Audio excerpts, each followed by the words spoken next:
This is a big dream to come here. I know it's going to be cold, but I'm very happy to. I think Snan is best. Snan is best. I every year I'm going to Ganga in Rishikesh and taking Snan there. I feel very humbled. I feel very privileged. রাত 2:30টার সময় এক সাধুকে train থেকে জোর করে নামিয়ে দেওয়া হলো। এরপর সেখানে যা ঘটেছিল তা দেখে সবার গায়ে কাঁটা দিয়ে উঠল। কে এই সাধু? তার সঙ্গে এরকম দুর্ব্যবহারের পরিণাম কি হয়েছিল? সাধুরা কারোর উপর নির্ভর করেন না, শুধুমাত্র পরমাত্মার সামনেই নিজেকে সমর্পণ করেন।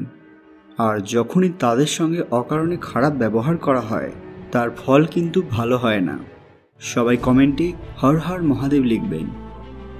সকলকে পুরাণ কথা নতুন একটি ভিডিওতে স্বাগত। আজকে আপনারা জানবেন কি হলো যখন এক সাধুকে ট্রেন থেকে জোর করে নামিয়ে দেওয়া হলো। ভিডিওতে এগোনোর আগে আমাদের চ্যানেল পুরাণ কথা অফিসিয়াল মনে করে সাবস্ক্রাইব করে নেবেন। ঘটনাটি ভারতের এক প্রখ্যাত সাধুকে নিয়ে, যিনি মাত্র 17 বছর বয়সে দিব্য জ্ঞান লাভ করেছিলেন। এরপর নিজের গৃহ ত্যাগ করে সমগ্র উত্তর ভারতে সন্ন্যাসী হয়ে ঘুরে বেড়ান। তিনি এমন কিছু অলৌকিক কাজ করেছিলেন যা মানুষ আজও ভুলতে পারেনি। একদিন তিনি ট্রেনের ফার্স্ট ক্লাস কম্পার্টমেন্টে সফর করছিলেন। রাত তখন 2:30। একসময় সেই কম্পার্টমেন্টে টিকিট পরীক্ষা করতে আসেন টিসি, কিন্তু ওই সাধু তাকে বলে যে তার কাছে কোনো টিকিট নেই, কারণ সাধুদের কোথাও ভ্রমণ করতে টিকিট লাগে না। এই কথা শুনে টিকিট পরীক্ষক অত্যন্ত রেগে যান। তিনি ওই সাধুকে কটু কথা শোনান এবং ট্রেনকে দাঁড় করিয়ে ওনাকে জোর করে ট্রেন থেকে নামিয়ে দেন।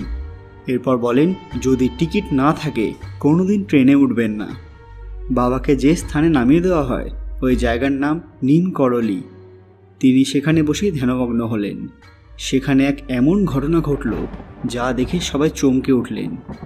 ট্রেনের চালক কোনোভাবেই ট্রেনকে চালু করতে পারলেন না, যেন ওই ট্রেন জমে গিয়েছে। তৎক্ষণাৎ মেকানিক্যাল টিমকে ডাকা হয়। তারা এসে সব কিছু পরীক্ষা করলেন, কিন্তু ট্রেনে কোনো রকম সমস্যা খুঁজে পেলেন না। তখন হঠাৎ টিসি দেখতে পেলেন যে বাবাকে তিনি ট্রেন থেকে নামিয়ে দিয়েছিলেন উনি ওই স্থানে বসেই ধ্যান করছেন। তখন সেই ব্যক্তি নিজের ভুল বুঝতে পারলেন। এই বাবা কোনো সাধারণ বাবা নয়, তাকে অপমান করা ঠিক হয়নি। তিনি এই ঘটনা লোকো পাইলটকে জানালেন।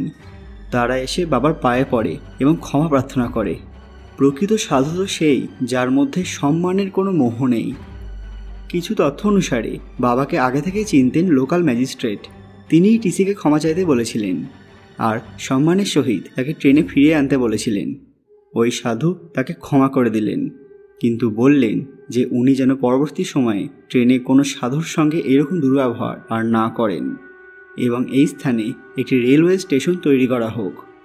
তার কথা মেনে নিতেই পুনরায় ট্রেন চালু হয়ে যায়। এই দৃশ্য দেখে প্রত্যক্ষদর্শীরা ভয়ে এবং ভক্তিতে কেঁপে উঠলেন। যেহেতু ওই স্থানে বাবা বড় চমৎকার দেখিয়েছিলেন, তাই ওই জায়গাটির নাম অনুসারে তিনি নিম করলি বাবা নামে প্রসিদ্ধ হলেন। জানা যায় যে তার মৃত্যু হয়নি, তিনি নিজের ইচ্ছায় দেহ ত্যাগ করেছিলেন। বর্তমান সময়ে তার সমাধিস্থল রয়েছে নৈনিতালের পাশে পন্তনগরে। এছাড়াও এখানে রয়েছে বাবার এক সুন্দর মূর্তি, যেখানে কোনো মনস্কামনা নিয়ে গেলে খালি হাতে ফিরতে হয় না। তার আশ্রমে বহু বিদেশি ভক্ত এসে থাকেন।